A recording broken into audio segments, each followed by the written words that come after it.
Hola, ¿qué tal? Yo soy Antonio Reyes, ayudante de profesor del Departamento de Anatomía de la Facultad de Medicina de la UNAM. El día de hoy vamos a revisar los temas de pulmón, árbol traqueobronquial y pleura. Comenzando con las generalidades de los pulmones, conocemos que son los órganos vitales de la respiración, es decir, se encargan del intercambio gaseoso de oxígeno y CO2 a través de los capilares pulmonares y los alvéolos.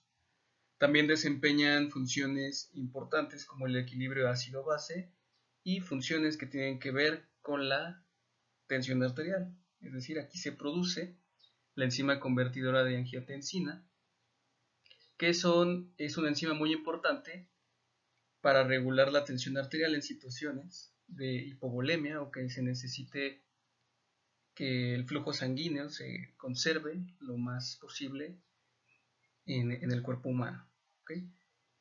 En cuanto a las otras generalidades de los pulmones, pues sabemos que estos pulmones presentan un aspecto blando, ligero y esponjoso, y que los pulmones van a tener aparentemente una coloración rosada, pero el color de los pulmones puede variar de acuerdo a la exposición de los mismos a ciertos contaminantes o a la nicotina, para aquellas personas que fuman.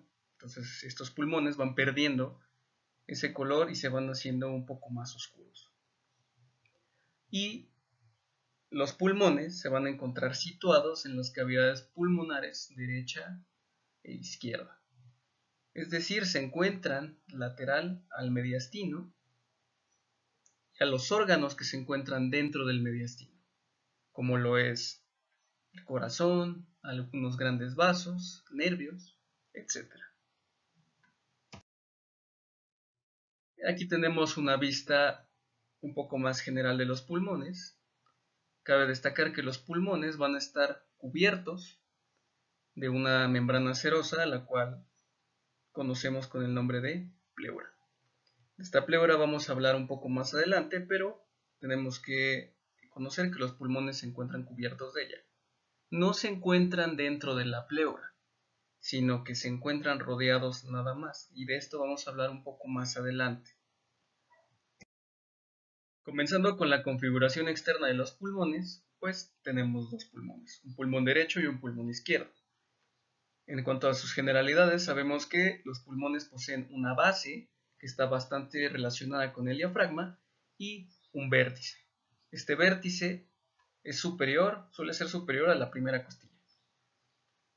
¿Qué más le vamos a estudiar a los pulmones? A los pulmones le vamos a estudiar lóbulos y fisuras. Estudiando el pulmón derecho, vamos a encontrar que aquí se encuentran tres lóbulos. Estos lóbulos son el superior, medio y el inferior. Pero ¿cómo van a estar dados o formados estos lóbulos? Porque existen las fisuras. En el pulmón derecho encontramos dos fisuras, que son la fisura oblicua y la fisura horizontal. Empezamos a hablar por la fisura oblicua. La fisura oblicua tiene un origen aproximado a nivel de la vértebra T4, desciende y sigue el borde de la sexta costilla. Es decir, viene de posterior hacia anterior y de superior hacia inferior. Entonces, la fisura oblicua nos va a ayudar a delimitar un lóbulo superior de un lóbulo inferior. Lo mismo pasa en el pulmón izquierdo. En el pulmón izquierdo también encontramos la fisura oblicua y es la única que vamos a encontrar en el pulmón izquierdo. En el pulmón derecho mencionamos que hay tres lóbulos y hay dos fisuras. La otra fisura es la fisura horizontal.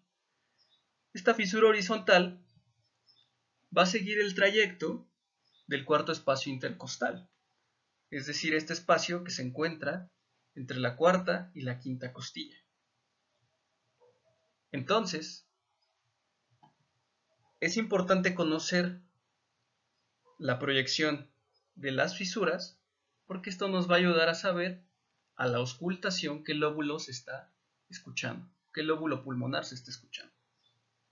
¿Ok? Entonces, en el pulmón derecho, tres lóbulos formados por dos fisuras y en el pulmón izquierdo, dos lóbulos formados por una única fisura oblicua.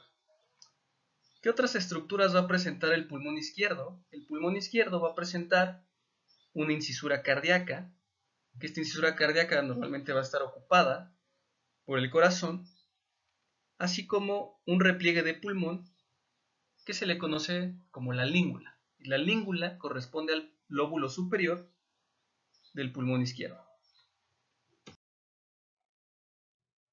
Bien, los pulmones van a poseer 3 caras y 3 bordes. ¿Cuáles van a ser estas caras?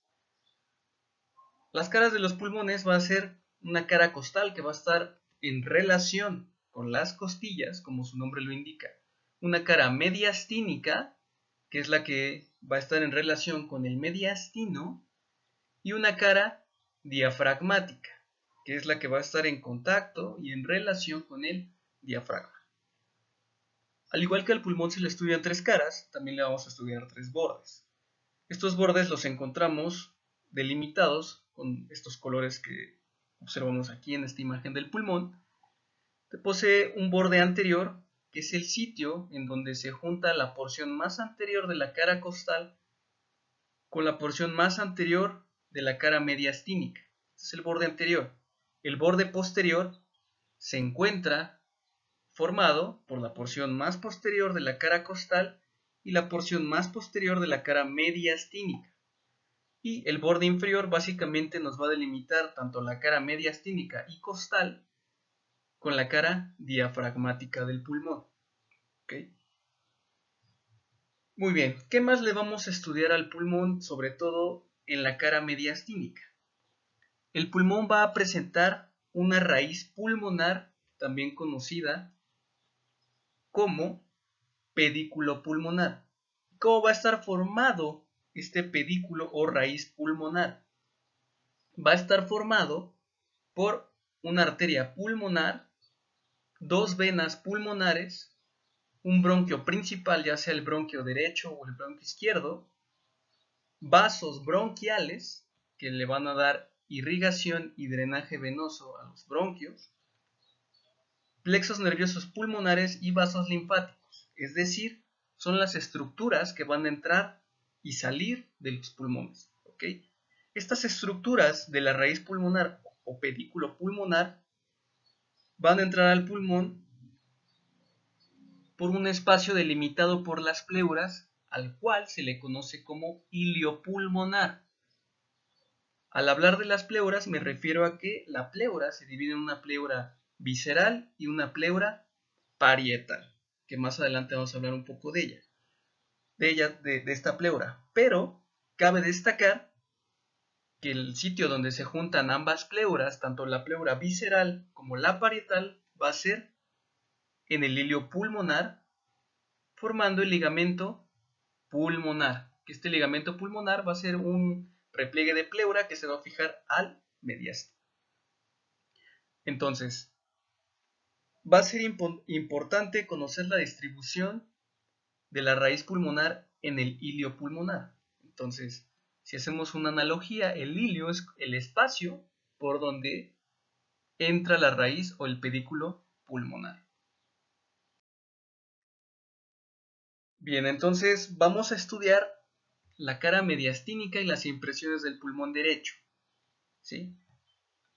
Entonces, esta imagen que tenemos aquí corresponde propiamente al pulmón derecho, a su cara mediastínica. Entonces, ¿qué es lo que nos va a llamar la atención? Pues, debido a la consistencia que tiene el pulmón, bastante suave, bastante esponjosa, pues tiende a que ciertas estructuras formen impresiones en ella. Entonces, ¿qué estructuras vamos a presentar o que dejan sus impresiones en la cara mediastínica del pulmón? Son las siguientes. Encontramos una impresión posterior al hilio bastante larga, la cual es la impresión del esófago o el área esofágica. ¿Okay?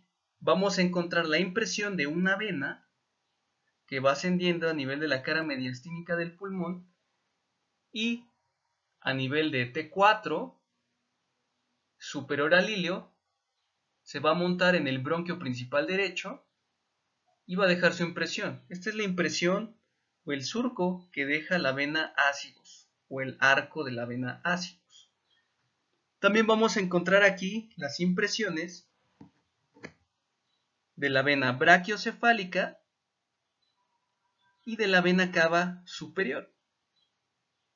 Entonces recordemos que la vena cava superior se forma por la unión de ambas venas brachiocefálicas, tanto la derecha como la izquierda. También vamos a encontrar la impresión o el surco de la vena cava inferior, y aquí lo podemos observar. ¿Ok? Bien, entonces en la cara mediastínica del pulmón derecho también van a existir algunas estructuras que se relacionan con el pulmón. Entonces, tenemos esta pequeña imagen donde podemos observar el trayecto de un nervio que tiene un recorrido anterior al ilio. Este nervio es el nervio frénico.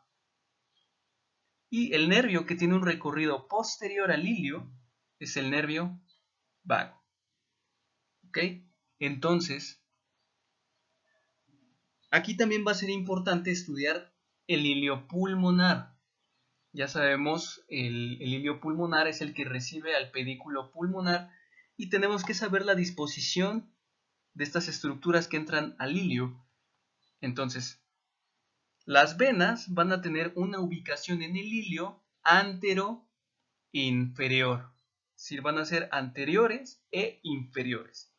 Las arterias van a tener una disposición más superior y el bronquio principal siempre va a tener una disposición posterior. Va a ser el elemento más posterior del pedículo pulmonar.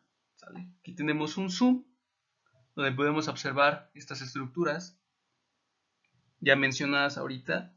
Son las venas pulmonares, que son anteroinferiores, las arterias pulmonares, que tienen una localización más superior, y el bronquio siempre va a ser más posterior.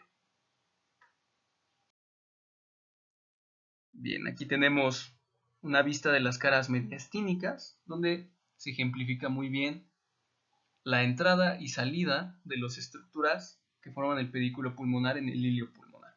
¿Sale? El bronquio una disposición más posterior, las arterias una disposición superior y las venas una disposición más inferior y anterior. Bien, y aquí tenemos una imagen de disección del pulmón en la que podemos observar estas impresiones. ¿Las recuerdan? Impresión esofágica, de la vena ácigos, de la vena brachiocefálica, de la vena cava superior, de la vena cava inferior, y podemos recordar que anterior al ilio pasa el nervio frénico y posterior el nervio vago. Y bien, en esta imagen podemos observar ya con dibujitos cómo estaría esta disposición de las estructuras. Así como también podemos distinguir en el ilio pulmonar la disposición de sus estructuras, más posterior el bronquio, de disposición más superior la arteria pulmonar y de disposición más inferior y anterior las venas pulmonares. Ahora el pulmón izquierdo también va a presentar impresiones y una disposición diferente a la que encontrábamos en el pulmón derecho. Es decir, el pulmón izquierdo se va a relacionar medialmente con otras estructuras. ¿Ok?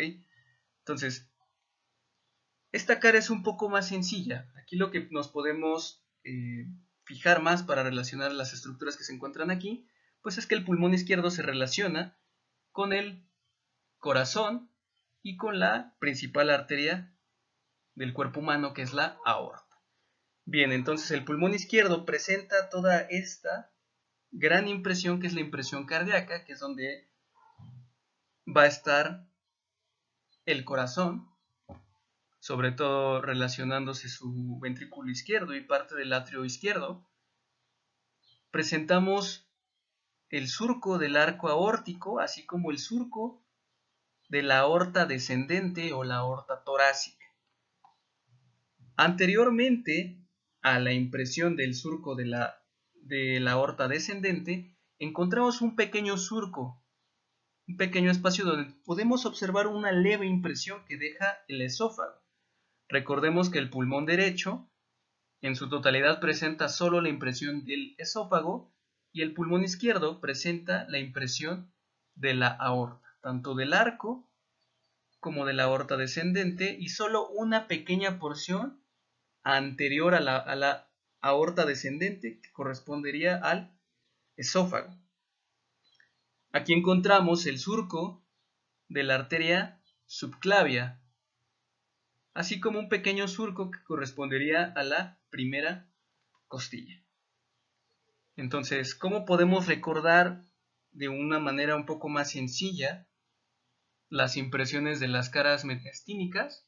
Pues que en el pulmón derecho se impresiona el esófago y encontramos más la impresión de venas, y en el pulmón izquierdo encontramos al corazón y encontramos más la impresión de arterias.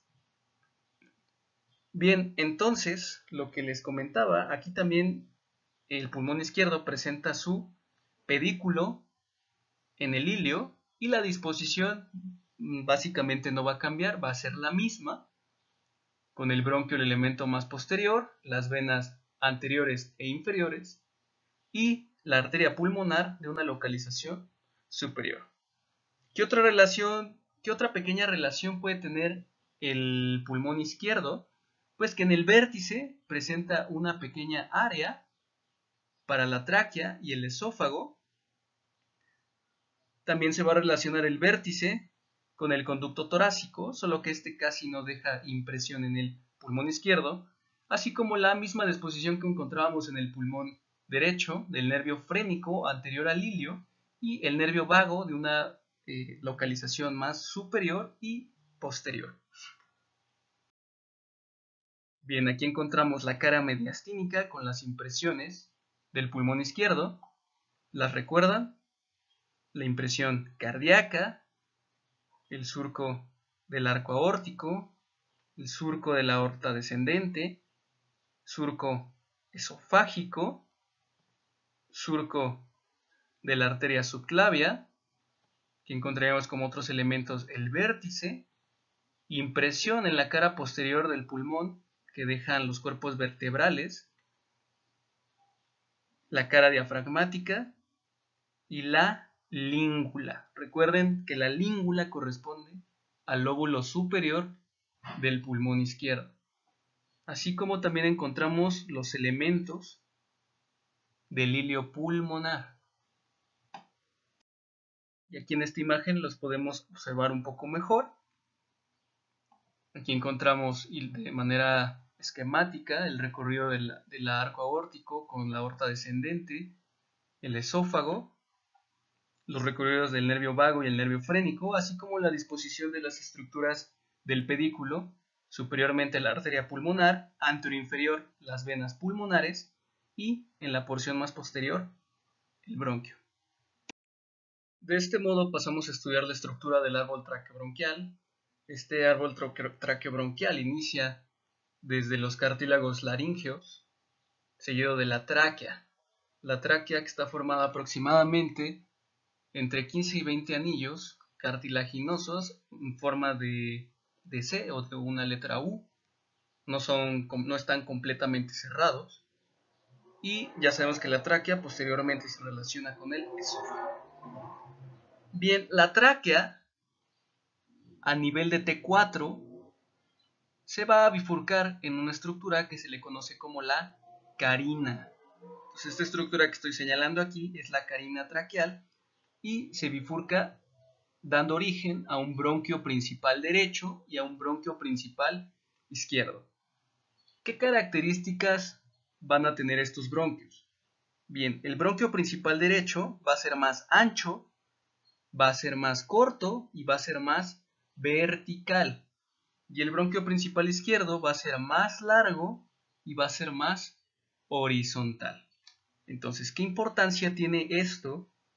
Pues que en caso de que algún cuerpo extraño pase a la vía aérea, tiene más probabilidad de caer en el bronquio derecho porque es más vertical que en el bronquio izquierdo. Entonces, lo más probable es que ese cuerpo extraño se encuentre en el bronquio principal derecho.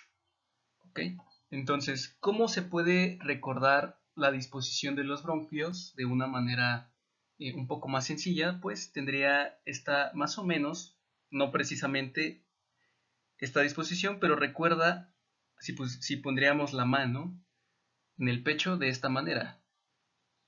Aquí en este caso el pulgar de la mano representaría al bronquio principal derecho, que es más ancho, más corto y una disposición más vertical, y el resto de los dedos ejemplificaría el bronquio principal izquierdo, que es más largo y de disposición horizontal. Entonces, nada más como para que recuerden de un poco más sencilla la disposición de los bronquios principales. Pero bueno, entonces, ¿qué va a pasar después de los bronquios? Cada bronquio principal, que también se le conoce como primario, va a dar origen a bronquios lobulares o bronquios lobares, es decir, se van a dirigir hacia los lóbulos del pulmón. ¿Recuerdan cuántos lóbulos tenía el pulmón derecho? 3, y el pulmón izquierdo tenía 2. ¿Ok? Entonces va a dar origen a los bronquios lobares. Y a su vez los bronquios lobares, que también se les conocen como secundarios, dan origen a los bronquios segmentarios, también conocidos como terciarios. Y estos bronquios le van a dar otra disposición a los lóbulos del pulmón y los vamos a mencionar a continuación. Bien, entonces en esta imagen vamos a estudiar la disposición del árbol traqueobronquial. Asemeja como si fuera un árbol de un gran tronco, después raíces de gran calibre, después de mediano calibre, raíces más pequeñas. Por eso tiene esa semejanza con un árbol. Bien, entonces tenemos a la tráquea con sus anillos cartilaginosos. Esta tráquea se va a bifurcar en un bronquio principal derecho y bronquio principal izquierdo, en esta estructura que se le conoce como carina, que se encuentra a nivel de T4 o a nivel del plano transverso del tórax, que es una línea imaginaria que va del ángulo esternal hacia, posteriormente, tomando como referencia el disco intervertebral entre las vértebras T4 y T5. Es el plano transverso del tórax y podemos tomarlo como referencia para saber dónde se bifurca la tráquea. Después, estos bronquios principales derechos se dirigen respectivamente hacia el pulmón derecho o al pulmón izquierdo. Entonces, si comenzamos del lado derecho, el bronquio principal derecho va a dar origen a 3 bronquios lobares. El pulmón derecho tiene 3 lóbulos, el bronquio principal derecho da 3 bronquios lobares. ¿Recuerdan el nombre de los lóbulos? Entonces da un bronquio lobar superior, un bronquio lobar medio y un bronquio lobar inferior. Estos son los bronquios lobares o secundarios. Posteriormente, estos bronquios lobares o secundarios van a dar los bronquios terciarios o segmentarios. Estos son los siguientes. Comenzando con el bronquio lobar superior, este va a dar origen a 3 bronquios segmentarios. Es el apical, el posterior y el anterior. Los podemos observar aquí en color rojo, verde y azul respectivamente. Esto quiere decir que estos bronquios segmentarios van a ventilar esa porción de pulmón que se encuentra en el lóbulo superior. Por lo tanto, ese pulmón también va a quedar segmentado por estos bronquios, que vamos a revisarlo un poquito más adelante. Entonces, el bronquio lobar superior da 3, apical, posterior y anterior. Continuamos, el bronquio lobar medio va a dar origen a 2 bronquios segmentarios. Ellos son el bronquio lobar lateral y el bronquio medial. Entonces, de aquí nada más van a nacer 2. Y del bronquio lobar inferior van a nacer 5. Aquí hay que prestar bastante atención, porque de estos 5 bronquios segmentarios que da el bronquio lobar inferior, 4 van a tener el nombre de basales. ¿Ok? Entonces, ¿cuáles van a ser los nombres de estos bronquios basales del lóbulo inferior? Son los siguientes. Va a ser el basal anterior, y como tenemos un anterior, tenemos que tener un posterior. De igual forma, tenemos el basal medial, y si hay un basal medial, tenemos que tener un basal lateral. Originándose también de este bronquio lobar inferior, se va a originar el bronquio superior del lóbulo inferior. Entonces, recapitulando, el bronquio principal derecho da 3 bronquios lobares y da 10 bronquios segmentarios. ¿Ok? El superior da 3, el medio da 2 y el inferior da 5. Entonces esto nos da un total de 10, que no se les olvide ese número para el lado derecho. Ahora vamos a estudiar a los bronquios del pulmón izquierdo. Comenzando con el bronquio principal izquierdo, este va a dar un bronquio lobar superior y un bronquio lobar inferior, recordando que el pulmón izquierdo solo tiene dos lóbulos, que es el superior y el inferior. Entonces aquí vamos a prestar un poco más de atención. En el pulmón izquierdo, el bronquio lobar superior da una división superior. Esta división superior va a dar origen solo a dos bronquios segmentarios. Ellos son el bronquio ápico posterior y el anterior. ¿Ok? Entonces, es prácticamente similar al del pulmón derecho, nada más que aquí dos de estos bronquios se encuentran fusionados, que es el apical y el posterior, que forman uno solo, que es el ápico posterior. Pongan mucha atención en este y que no se les olvide. Y encontramos aquí, igual que en el pulmón derecho, el anterior. Entonces, por lo tanto, esta división superior del bronquio lobar superior solo nos va a dar dos bronquios segmentarios. Después, este bronquio lobar superior va a tener una división lingular. Acuérdense que el lóbulo superior del pulmón izquierdo tiene la língula. Entonces, esta división lingular va a dar origen a dos bronquios segmentarios, los cuales son el lingular superior y el lingular inferior. Bien, entonces el bronquio lobar superior del pulmón izquierdo va a dar 4 bronquios segmentarios. Ahora, acuérdense que el bronquio principal izquierdo daba origen al superior, que ya lo estudiamos. Ahora vamos con el inferior. Aquí el inferior básicamente va a ser similar de igual forma al lado derecho, pero aquí abajo también va a existir dos bronquios segmentarios que se van a fusionar. Y estos bronquios segmentarios son el anteromedial. Entonces se va a fusionar el basal anterior con el basal medial para formar uno solo, que es el basal anteromedial.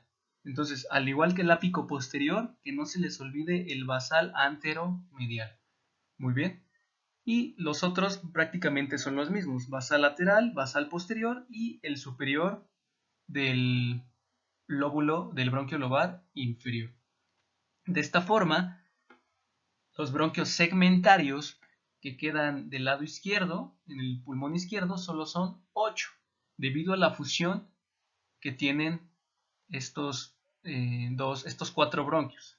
En el superior, el ápico posterior, y en el inferior, el anteromedial. Entonces, también recuerden que los lingulares corresponden al bronquio lobar superior y que la língula corresponde al lóbulo superior del pulmón izquierdo. Entonces, esto nos va a dar un total de 18 bronquios segmentarios en total. 10 del lado derecho y 8 del lado izquierdo. Muy bien, entonces aquí tenemos otra imagen donde podemos evidenciar los bronquios. Tenemos la laringe, los anillos traqueales, la carina, que se bifurca a nivel de T4 aproximadamente, bronquio principal derecho con su característica ancho, corto y más vertical, bronquio principal izquierdo, característicamente más largo y más horizontal y más delgado, dando sus bronquios lobar superior, medio inferior, así como sus bronquios segmentarios.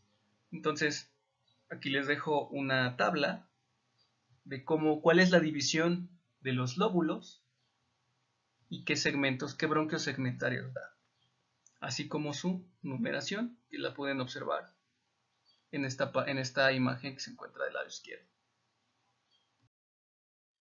Bien, y aquí tenemos una imagen de la disección del árbol tráqueo-bronquial. Entonces, esta es la disección inicial: la laringe, tráquea, bronquio principal derecho, izquierdo, bronquio principal, bronquio lobar superior, medio, inferior, bronquio lobar superior, medio, así como sus bronquios segmentarios.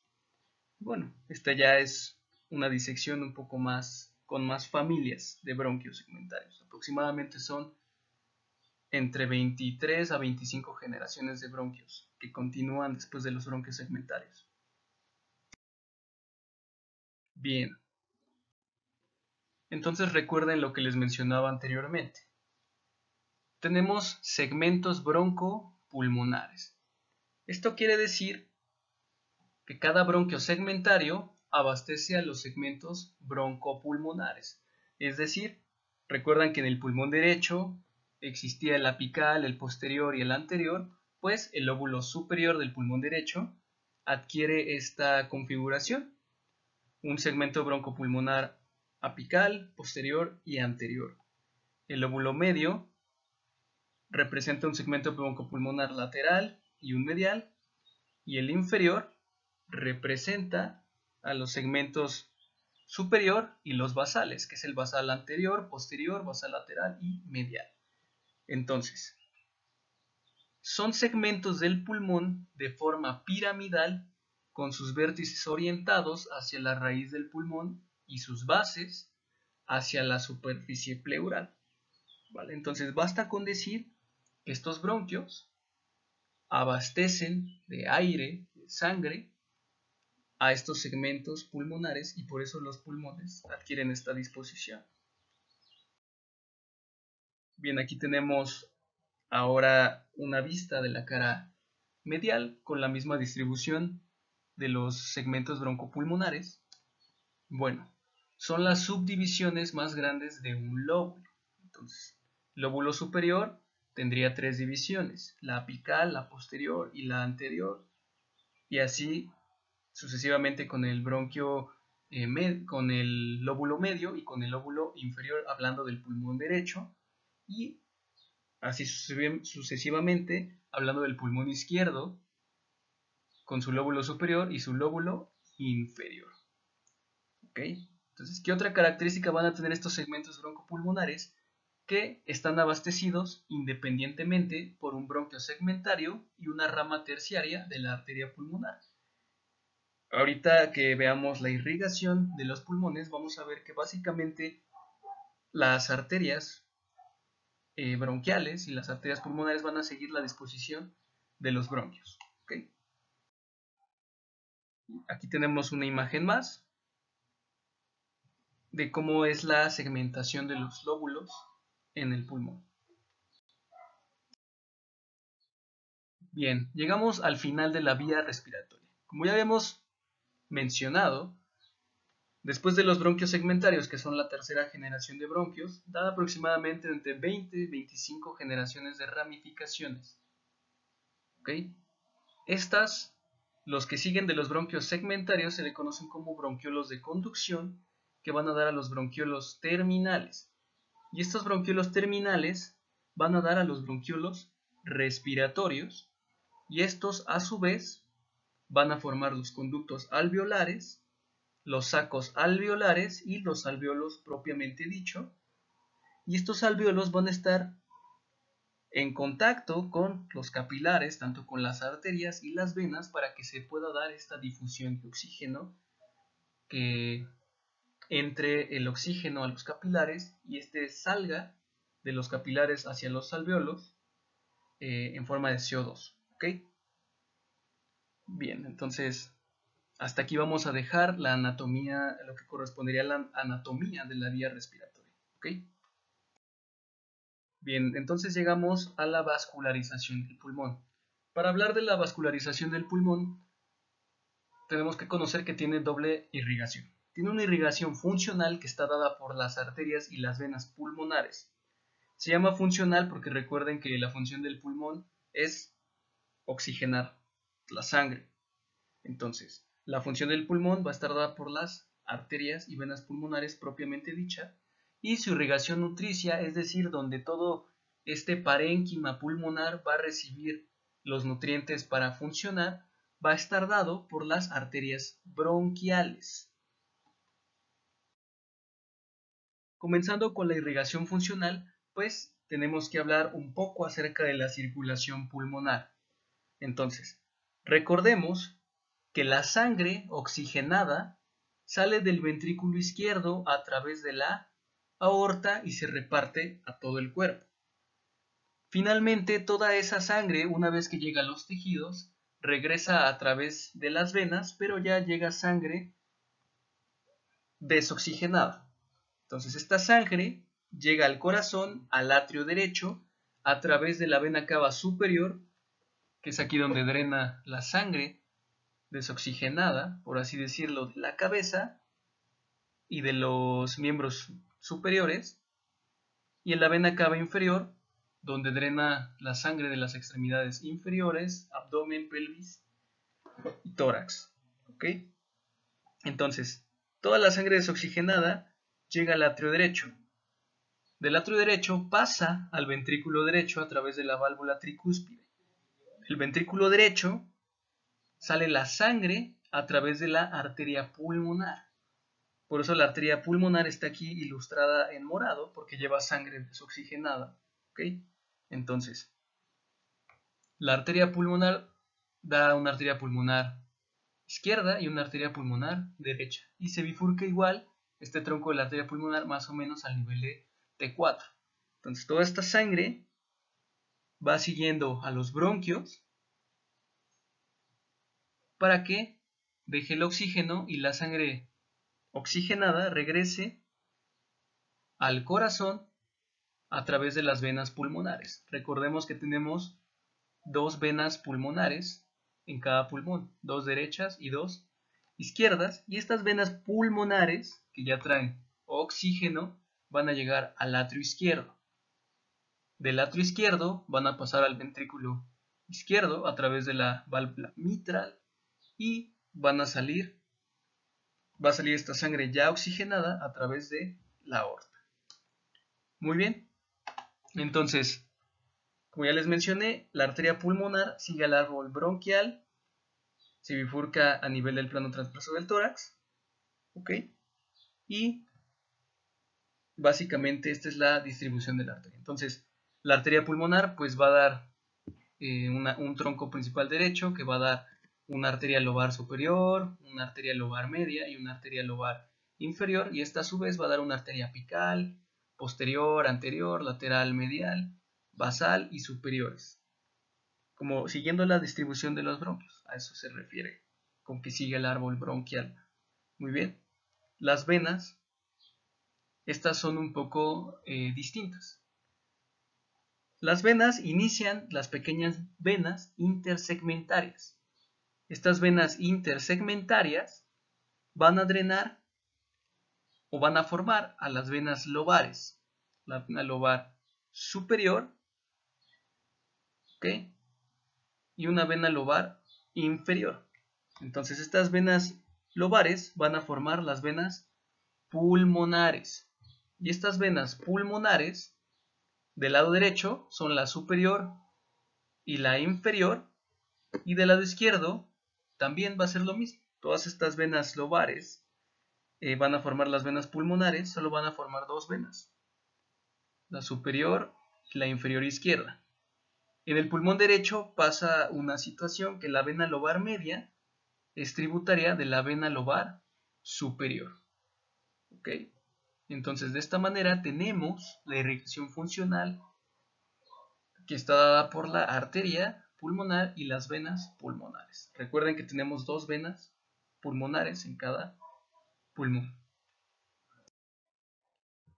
Llegando a la irrigación nutricia, vamos a observar que esta va a estar dada por las arterias bronquiales. ¿Okay? Estas arterias bronquiales van a tener una disposición diferente de acuerdo del lado derecho para el pulmón derecho y del lado izquierdo para el pulmón izquierdo. Entonces, hablando de las arterias bronquiales, del lado derecho solo encontramos una sola arteria bronquial derecha. Y esta arteria bronquial derecha va a ser o van a ser de la tercera arteria intercostal posterior derecha. ¿Ok? También puede salir directamente de la aorta, pero es más común que nazcan de la tercera arteria intercostal posterior derecha y solo es una. En cambio, del lado izquierdo son dos arterias bronquiales izquierdas y estas sí nacen directamente de la aorta. ¿Ok? Entonces esta es la irrigación nutricia y nada más recuerden que estas arterias bronquiales también van a seguir la disposición del árbol traqueobronquial. El drenaje venoso, vamos a observar que la vena bronquial derecha va a drenar directamente a la vena ácigos y la vena bronquial izquierda va a drenar a la vena hemiácigos accesoria o a la vena intercostal superior izquierda. ¿Sale? Entonces va a ser el drenaje venoso de la irrigación nutricia del pulmón y de los bronquios. Bien, hablando del drenaje linfático, el drenaje linfático, aquí podemos hablar de que existe un plexo linfático superficial de ubicación subpleural, es decir, por debajo de la pleura visceral, y este plexo linfático superficial va a drenar a los nodos linfáticos broncopulmonares. ¿Ok? Entonces, aquí está el plexo linfático subpleural drenando a los broncopulmonares. ¿Ok? Y tenemos un plexo linfático pulmonar profundo. Este plexo linfático va a seguir un trayecto que va a drenar a los nodos linfáticos pulmonares intrínsecos, así como a los broncopulmonares. Entonces, ambos plexos linfáticos, tanto el superficial como el profundo, tienen un destino en común que son los broncopulmonares. De aquí toda esta linfa va a dirigirse hacia los nodos linfáticos traqueobronquiales superiores e inferiores. Y finalmente, estos nodos linfáticos traqueobronquiales superiores e inferiores van a dirigirse hacia los nodos linfáticos broncomediastínicos. Del lado derecho a los broncomediastínicos derechos y del lado izquierdo a los broncomediastínicos izquierdos. Y finalmente, como es del lado derecho, va a terminar toda esa linfa drenando en el conducto linfático derecho, que va a drenar en el ángulo yugulo-subclavio del lado derecho, y los broncomediastínicos izquierdos, toda esa linfa va a drenar hacia el conducto torácico, que drena en el ángulo yugulo-subclavio del lado izquierdo, es decir, donde se junta la vena yugular con la yugular interna con la vena subclavia para formar las venas brachiocefálicas. En cuanto a la inervación del pulmón, encontramos que este va a recibir inervación autónoma proporcionada por ramos parasimpáticos y simpáticos. La inervación parasimpática va a estar dada a través del nervio vago mediante dos mecanismos: ramos cortos, que tienen un origen retrobronquial, y ramos largos. Estos ramos largos nacen de los nervios laringeos recurrentes, que a su vez son ramos del nervio vago. La inervación parasimpática en el pulmón va a tener la acción de broncoconstricción y secreto motor. Es decir, al predominar la inervación parasimpática, pues los bronquios no necesitan que entre tanto aire a los pulmones, por lo tanto se cierran y aumenta la producción de moco. En cambio, la inervación simpática esta va a estar dada a través de nervios directos que provienen del segundo, tercer y cuarto ganglio torácico, y nervios indirectos que van a provenir de los ganglios cérvico-torácicos derechos e izquierdos. ¿Qué acción va a tener la inervación simpática? Lo contrario a la parasimpática, quien en situaciones de lucha o huida, la acción que va a tener el simpático va a ser broncodilatar. Para que pueda pasar más aire a los pulmones, se necesita en este caso más consumo de oxígeno en el cuerpo, y vasodilatación, para que pase más sangre a los vasos sanguíneos que le dan inervación al pulmón en ese momento. Y a final de cuentas, la mezcla de todas estas fibras, tanto simpáticas como parasimpáticas, van a formar los plexos pulmonares, tanto el plexo pulmonar derecho y plexo pulmonar izquierdo. Bien, vamos a finalizar hablando de la pleura. La pleura es una membrana serosa que se va a encargar de revestir al pulmón y también le va a ayudar, sobre todo en procesos que tienen que ver con las presiones que maneja el pulmón, así como para evitar la fricción del pulmón con la caja torácica al momento de la inspiración y la expiración, entre otras. Entonces, anatómicamente la pleura la podemos dividir en dos, una pleura visceral y una pleura parietal. La pleura visceral va a ser este espacio de pleura que va a estar prácticamente tapizando al pulmón. Y la pleura parietal va a ser la que va a estar en contacto con la caja torácica, el diafragma, estructuras del mediastino. Muy bien, entonces, entre ambas capas de pleura se encuentra la cavidad pleural. Esta cavidad pleural va a estar llena de líquido pleural y este líquido pleural ayuda sobre todo para que no se dé esta fricción entre las estructuras, entre la caja torácica y el pulmón. Entonces es función que tiene este líquido pleural de lubricar la pleura. Muy bien. Pero ¿cómo está distribuido?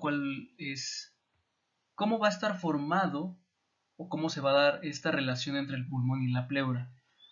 Esta imagen está bastante esquemática, ya que aquí podemos observar como si fuera un globo y si en este globo estuviera entrando a presión un puño.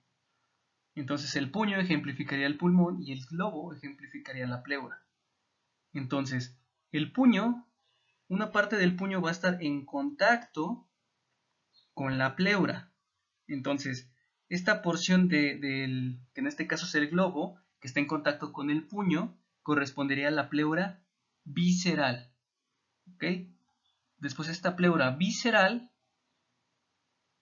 va a llegar un momento donde se va a juntar con la pleura parietal y esto se da a nivel del hilio pulmonar. Entonces esta pleura visceral se va a poner en contacto con la parietal, que es la que queda por fuera y no está en contacto con el pulmón propiamente dicho. ¿Okay? Entonces este globo, que aquí estaría lleno de aire, ejemplificaría muy bien la cavidad pleural. Solo que en este caso la cavidad pleural está llena de líquido. Entonces espero que con esta imagen quede mejor ejemplificado cómo está la distribución del pulmón y la pleura. Entonces esto quiere decir que aunque el pulmón está revestido de pleura, no se encuentra dentro de la pleura, ¿ok? Sino que se encuentra, así, llamándolo así de grosso modo, empujando la pleura, formando una especie de saco.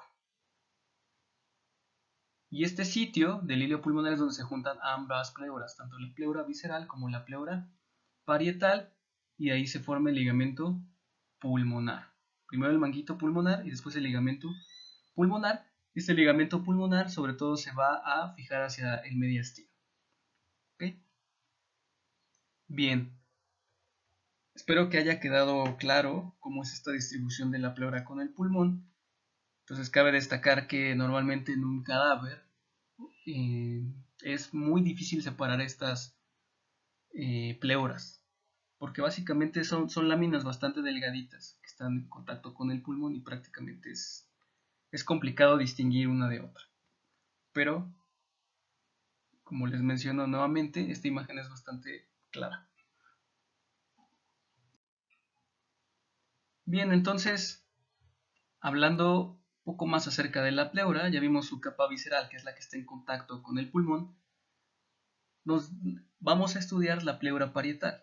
La pleura parietal va a estar anatómicamente dividida en tres porciones, que es la pleura costal, que es la que va a estar básicamente en contacto con la caja torácica, la pleura diafragmática, que va a estar relacionándose con el diafragma y fijándose a su vez esta pleura diafragmática con el diafragma a través de una pequeña porción de fascia que correspondería a la fascia endotorácica, que es la fascia frénico-pleural. Entonces, esta porción de la fascia endotorácica, que es la fascia frénico-pleural, nos ayuda a mantener una relación entre el diafragma y la pleura diafragmática.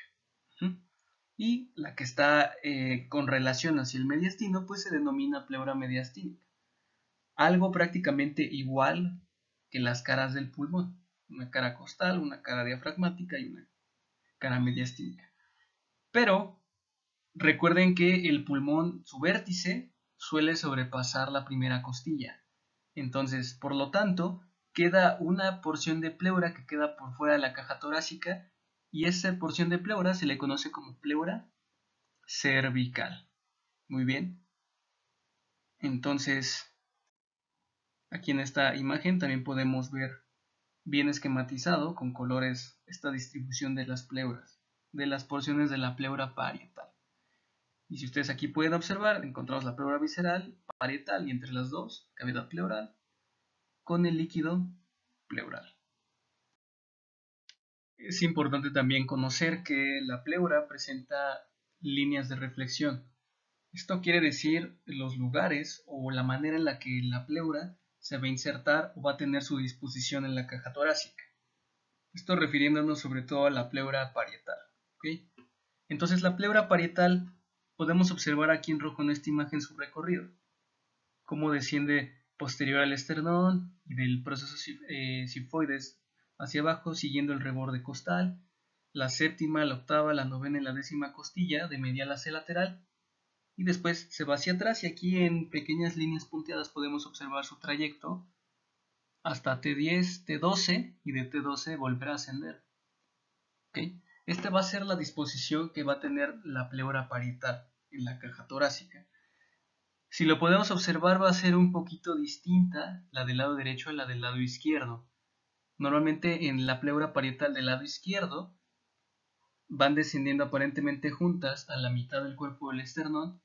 Posteriormente la pleura parietal izquierda comienza a abrirse anteriormente antes de llegar al proceso sifoides y se ubica en los cartílagos costales aproximadamente desde el quinto, sexto, séptimo, octavo cartílago costal de medial hacia lateral. Esto provoca que esta pleura ya no esté cubriendo una parte del pericardio del corazón. Entonces, es decir, esta parte donde normalmente aquí en amarillo podemos observar la silueta cardíaca, el contorno del corazón, vemos que prácticamente en su totalidad está cubierto aparte por una pequeña porción de pleura. Pero si observamos, hay una porción de pleura que no está tapizando el corazón. Entonces, a esta zona se le conoce como área desnuda del pericardio. Y estos procesos, o más bien esta área desnuda del pericardio es importante para realizar algunos procedimientos como la pericardiocentesis, procesos en los cuales tiene que introducirse una aguja en caso de que el pericardio esté lleno de alguna especie de líquido, como puede ser un hemopericardio, etc. Esto simplemente es alguna correlación clínica que tiene estos espacios anatómicos y está aproximadamente a nivel del quinto espacio intercostal izquierdo. Entonces, viendo el recorrido que tiene la pleura, esto quiere decir que el pulmón no abarca en su totalidad la distribución que tiene la pleura parietal. Entonces, normalmente el pulmón se queda 2 niveles por arriba, 2 niveles vertebrales por encima de la longitud que tiene la pleura. Es decir, la pleura parietal en una vista posterior llega a T12 y entonces el borde inferior del pulmón lo vamos a encontrar 2 niveles por arriba, es decir, a nivel de T10. También es importante mencionar que dada la distribución de la pleura y en relación con el pulmón se forman algunos recesos que son importantes.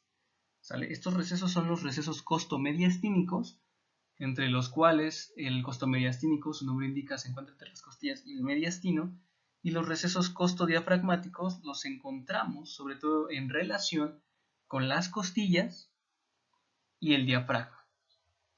Entonces, en situaciones normales esto es importante sobre todo en situaciones clínicas donde pueden ser espacios potenciales en los que pueda acumularse líquido.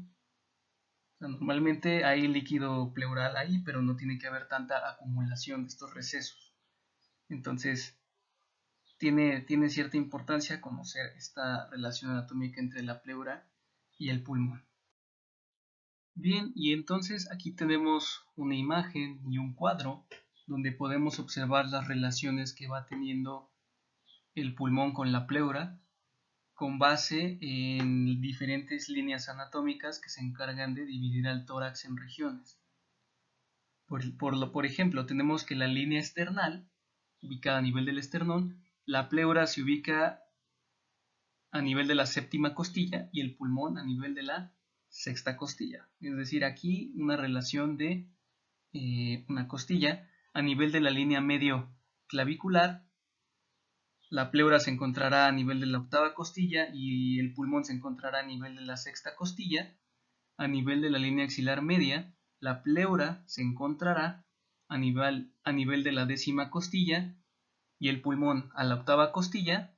Y en la línea paravertebral, la pleura se encontrará a nivel de la doceava costilla y el pulmón se encontrará a nivel de la décima costilla. Entonces, esta es la disposición que les comentaba, que es una relación de aproximadamente 2 costillas en cuanto al nivel de la pleura y el nivel del pulmón. Bien, y aquí tenemos un poco de correlación clínica en cuanto a la pleura. Aquí hay situaciones, procesos patológicos en los que la pleura puede verse involucrado. Llámese neumotórax, aquella situación en donde ingrese aire dentro de la cavidad pleural y este aire ocasiona el colapso pulmonar, provocando así datos de dificultad respiratoria. Por ejemplo, en caso de que haya un traumatismo de la caja torácica, por ejemplo, una navaja, una bala o algún objeto punzocortante que permita que el aire que se encuentra por fuera y la presión atmosférica entren por ese orificio, van a vencer la que se encuentra dentro de la caja torácica. De esta forma entra aire por este orificio y la cavidad pleural se va a llenar de aire. Esto va a ocasionar que el pulmón se colapse y ocasione esta dificultad respiratoria. Hay otros procesos, por ejemplo, hemotórax o algunos derrames en las que suele coleccionarse sangre o líquido en estos recesos costodiafragmáticos que ya habíamos mencionado anteriormente. Y pues este líquido o esta sangre pueden drenarse ya sea a través de alguna aguja o algún catéter. Y pues es esencial conocer la distribución de la pleura y la relación del pulmón, pues para no afectar con estos mismos artefactos al pulmón y que éste pues sea pinchado por este tipo de estructuras. Por ejemplo, aquí se da un drenaje de líquido en el espacio, en el noveno espacio intercostal, entre la novena y la décima costilla, y de esta forma se puede, digámoslo así, librar el borde inferior del pulmón y así nada más podemos asegurar de que la aguja solo está introduciéndose en el espacio de pleura que queda, como ya habíamos mencionado, que la pleura tiene una distribución más amplia que la del pulmón. Entonces de esta forma se puede drenar y siempre por encima de la costilla, evitando lesionar a los nervios o al paquete neurovascular que se encuentra en las costillas. Cabe mencionar también que hay ciertos procedimientos, incluso también médicos, en los que consiste colocar catéteres centrales, y muchas veces se olvida de que el pulmón suele sobrepasar las costillas, por lo tanto podemos encontrar pulmón en el cuello y pues al introducir mal ese catéter o una técnica incorrecta puede pincharse este pulmón y provocarse de igual forma una patología pulmonar que resulte en dificultad respiratoria. Bien, la irrigación de la pleura va a estar dada de la siguiente forma. La pleura visceral va a estar irrigada por parte de las arterias bronquiales. Recuerden que la pleura visceral es la que está en contacto con el pulmón, por lo tanto, estas arterias bronquiales, al darle irrigación al segmento broncopulmonar, también le da irrigación a la pleura visceral.